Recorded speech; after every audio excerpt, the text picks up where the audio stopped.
Let's return to This Week in America. Here's your host, Rick Bratton.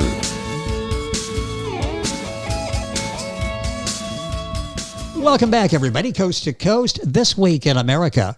Joyce Crawford, the award-winning author of The Warehouse, a Christian historical fiction novel, began her writing career with The Adventures of Thelma Thistle and Her Friends, a highly acclaimed children's chapter book series. Soon, however, she expanded her genre to include Christian historical fiction.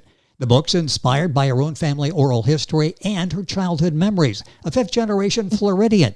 Rave reviews for The Warehouse, great storytelling and spiritual impacting. An incredible life-changing story, very easy to read, but such a powerful message. Reads like a novel, but is thought-provoking, and when a reviewer writing, someone could easily read the story and be led to the Lord. The Warehouse, finalist for the Feathered Quill Book Awards and recipient of the prestigious Pinnacle Book Achievement Awards, and award-winning Christian author Joyce Crawford, joining us on This Week in America. Joyce, welcome to the program. It's great to have you with us. Thank you, Rick. I'm glad to be here. Looking forward to talking about The Warehouse and the career that you've had, the very successful career you've had, award-winning career in writing.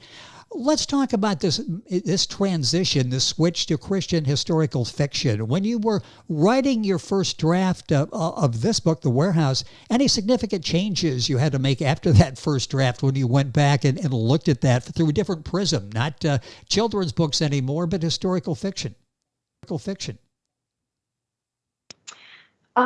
Writing for a different audience,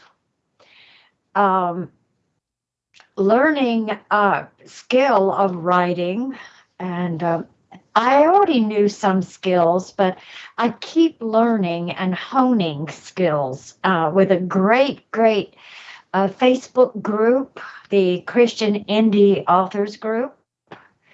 They have wonderful editors. They've just taught me a lot. It's interesting making that transition from successful with the children's book, and we'll touch on that before we conclude the conversation today, but I want to focus on The Warehouse. This book is receiving, as I mentioned, just a tip of the iceberg, I mentioned, rave reviews. Where did you get the inspiration and the idea for this novel? Because it's not only a very enchanting story, it's changing lives as well. Oh, well, I hope so. That's my goal, is that it will change lives and bring glory to our Lord. It first came to me when I was a teenager. I heard an allegory from the pulpit about the saddest place in heaven. And I thought, how can heaven be sad? But then the allegory went on that this is a huge place in God's heaven where he stores his unclaimed gifts and promises. And I just reflected on my own life, and my daddy is my hero. My mother is my heroine. And it all just, I started writing specifically about the warehouse. But then I realized that made such a short little book that I had to make a history for this little girl named Katie. And I used my own family history for hers. And then, of course, I tried to write interesting and moving stories to go along with it. The book is The Warehouse. Joyce Crawford is our guest and the author. Joyce's website is joyce-crawford-author.website. Information on all of her books there. Book, of course, available at Amazon, all the usual places. And we'll have all of this on our website, thisweekinamerica.us. This is interesting. Once you develop the story, you touched on this, but I want to go back because it's fascinating. Characters in your book are similar to you or people you know. You really drew on some family experience, didn't you, in doing the narrative for The Warehouse? Yes, I did. My daddy's father started in Missouri, as did John Wilkins, one of the main characters in the book. Mama's family started in Florida wilderness, as did Leo Bates. There was an episode where Leo's father, John's father, no, it was Leo's father, was he and his father were walking down the lane and they found blackberries, and a huge rattlesnake struck and bit John's father, Leo's father. And of course, he died from that bite. My editor said, a snake wouldn't do that. He'd strike and let go. And a snake would not be that large. But I was in the feed store the other day, and they had a picture of this humongous rattlesnake. And I asked the proprietor, could a rattlesnake break a bone? He said, surely, a rattlesnake that big could break a bone.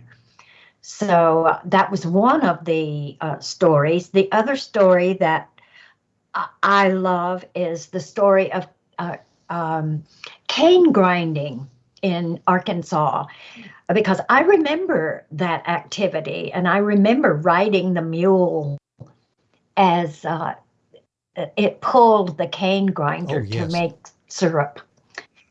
Interesting stories, and so all of that, all that coming back and helped you write this story and get it across. It has to be rewarding that all these childhood memories come back, and now you're able to chronicle these and tell the story. Yes, and that came about because I am now the matriarch of my family.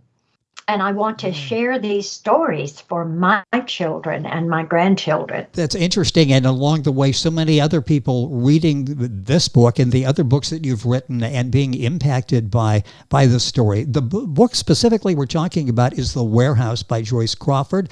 Book available at Amazon, the usual places. Information on our website, and Joyce's website, joyce-crawford-author.website. Is there a hard part of writing for you? Is there one aspect of writing that's more challenging than the other?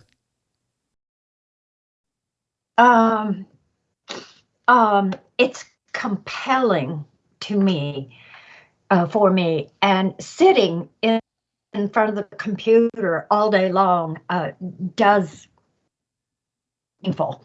Yes.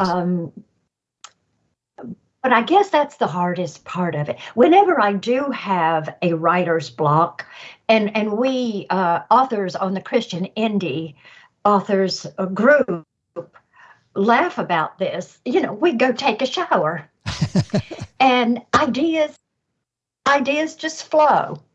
So I truly believe that the Lord gives me ideas for my book that he wants to share with people. That's interesting. Sometimes when you're trying to write anything, even if it's an email, if you force yourself, it's difficult. If you walk away for a little bit, it seems to come to you. Do you find that? And I think that's what you were describing in writing. Sometimes you just shut it off, go think of something else, and all of a sudden these thoughts come rushing to you.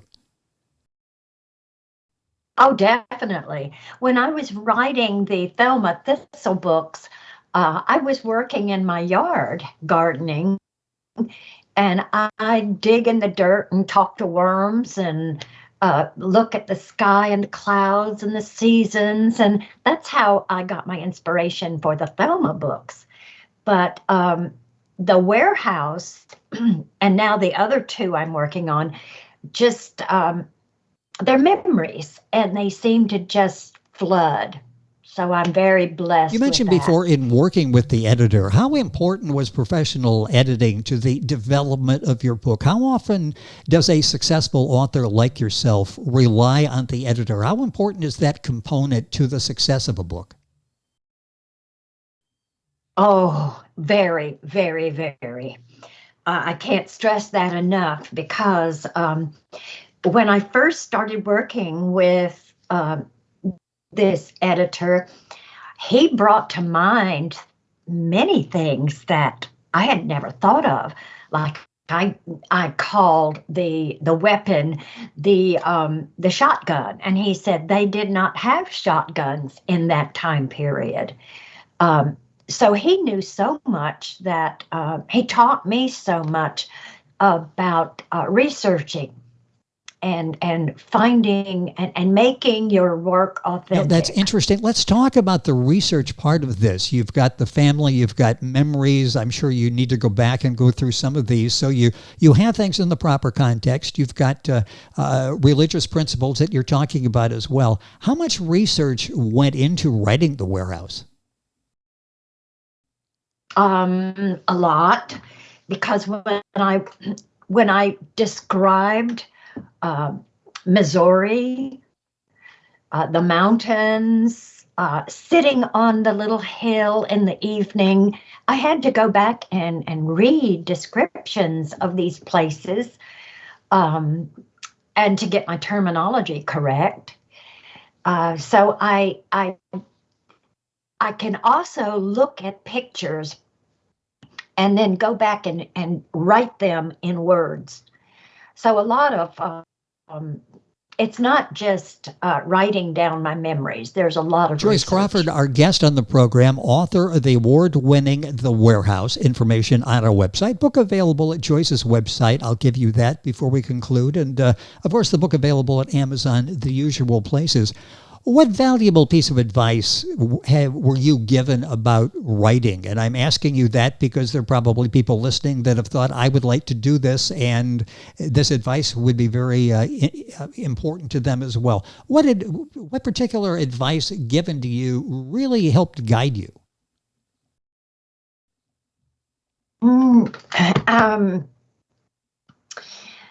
I guess the first piece of advice that an author will give is read, read, read. I am not a reader.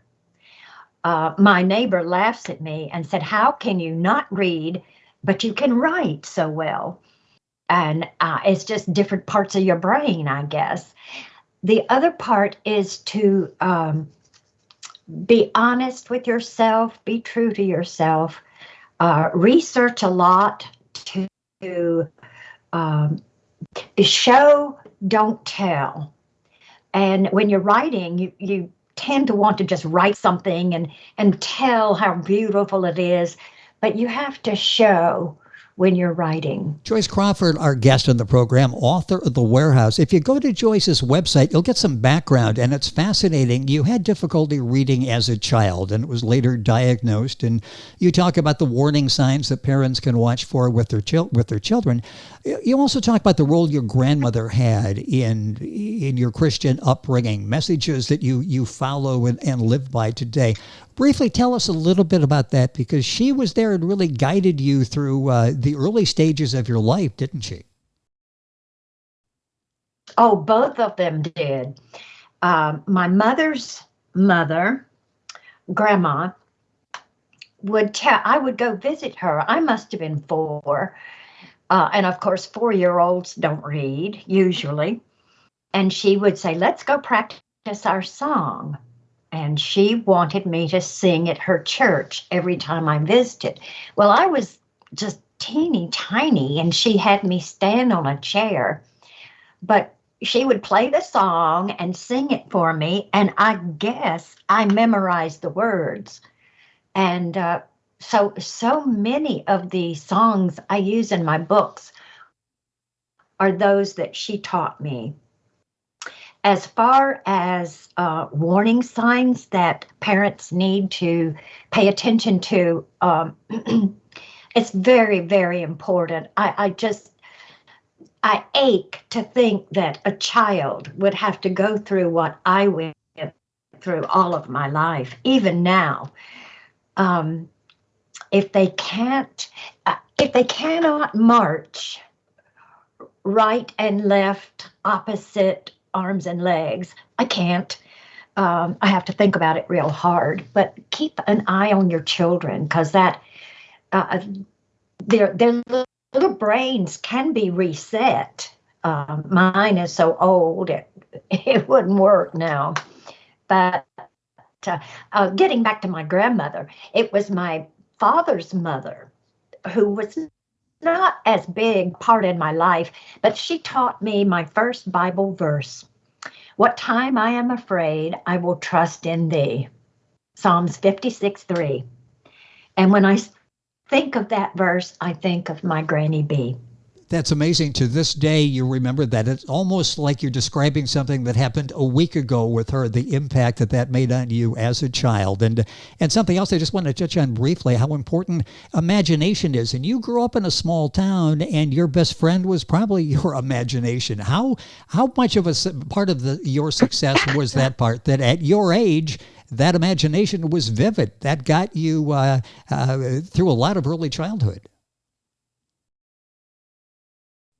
Oh, yes, yes. In fact, a lot of my book, writing about Katie and her imaginings, that was me. And my imagination was a big, big part of my life because we lived out in the middle of nowhere, and I had to make my own fun. So I continue to have a vivid imagination. I dream in color. I use all 5 of my senses when I dream.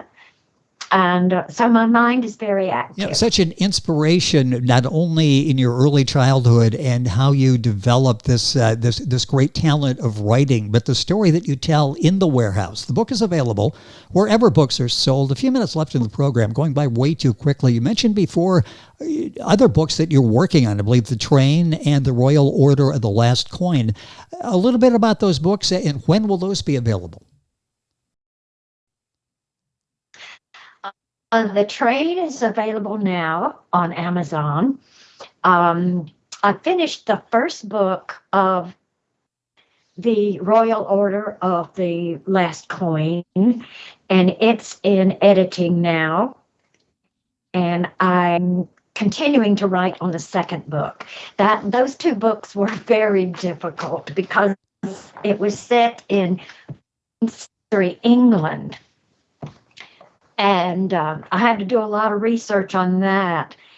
And one of the editors thought that I was a little too vivid when I wrote about Richard Wallace's execution. But I wanted people to be able to see. Exactly. I'm showing them what it was like. Well, you can follow those books and see when they're available, and The Train is now available. If you go to Amazon and just click on the author, you'll see the books that are available. The other book coming out, The Royal Order of the Last Coin. I'll give you Joyce's website here in a minute so you can get all of the information there as well. And a great addition to the library, family library, The Adventures of Thelma Thessell and Her Friends, a children's chapter book series that is done remarkably well, receiving international acclaim for the series that Joyce has put together. A minute or so left in the program. When somebody reads The Warehouse, I talked about the powerful message, the fact that it actually brings people to the Lord. What do you hope the takeaway is? Because in this book, you've delivered a very powerful message.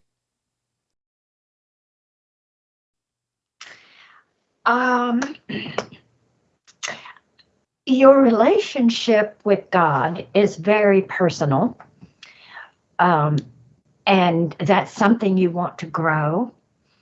I want people to know that God truly loves them and watches over them. He sent the fairies to watch over the pioneers as his mediators, as if he needed one. But that God... Boy, the time has gone by so quickly on the program. Joyce Crawford, our guest. Her book is available at Amazon, all the usual places, and Joyce's website, joyce-crawford-author.website. Joyce, a pleasure having you on the program. We'll be looking forward to more books. Hopefully we'll have a chance to talk about those as well. Thank you for being with us on the program. Oh, thank you, Rick. It was such a pleasure. It was great having you on the program. Award-winning Christian author Joyce Crawford. Her book we talked about specifically, The Warehouse. She has several more, including the children's series we talked about. You'll find those information on our website, joyce-crawford-author.website. All that, of course, on our website, thisweekinamerica.us. We're back on today's program after these messages. This Week in America is online. You can visit our website, thisweekinamerica.us. Scott Pinkerton, Associate Producer of This Week in America. Jay Anderson, Segment Producer. Ben Watson, Webmaster. Otto Bechet, Director of Engineering and TV Production. This Week in America produced and is a trademark of Blue Funk Broadcasting, LLC. For information on all of our guests and to listen to this week's show, our website again at thisweekinamerica.us. And I'm Sean Bratton, Executive Producer of This Week in America.